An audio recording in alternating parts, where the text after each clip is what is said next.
آج کا ٹاپک ہے کہ تعزیہ بنانا کیسا ہے۔ محرم کے دن جو لوگ تعزیہ بناتے ہیں وہ تعزیہ بنانا کیسا ہے۔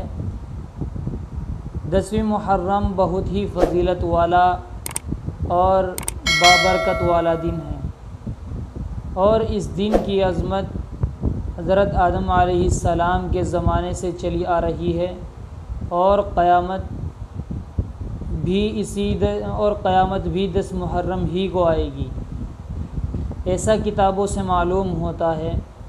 اس لیے اس دن زیادہ سے زیادہ اللہ کی یاد میں مشغول ہونے کی کوشش کرنا، روزے رکھنا اور اپنے اہل و عیال پر دل کھول کر خرچ کرنے سے پورے سال برکت رہتی ہے۔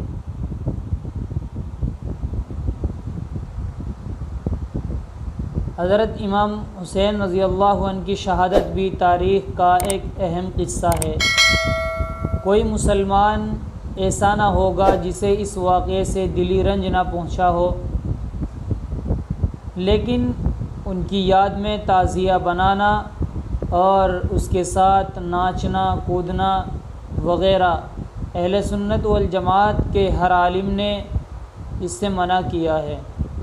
ہمارے یہاں تعزیے کا جو رواج ہے وہ رافضیوں کے طریقے سے آیا ہے، اور سب سے پہلے تیمور لنگ نامی بادشاہ کی شروع کی ہوئی رسم ہے، اس لیے یہ رسم بالکل بند کر دینی چاہیے، اور کسی بھی طرح سے اس میں مدد کرنا، تعاون کرنا یہ سخت گناہ اور اللہ اور اس کے رسول کے حکم کی نافرمانی اور اہل بیت اکرام کا مذاق کرنے کے مترادف ہے۔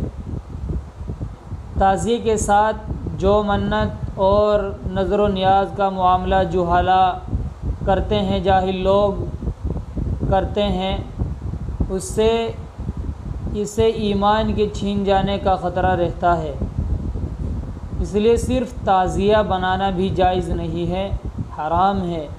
اس لیے جو لوگ بھی اس کام کو بند کریں گے وہ اللہ اور اس کے رسول اور آپ کے اہل بیت کی رضامندی کا سبب بنیں گے۔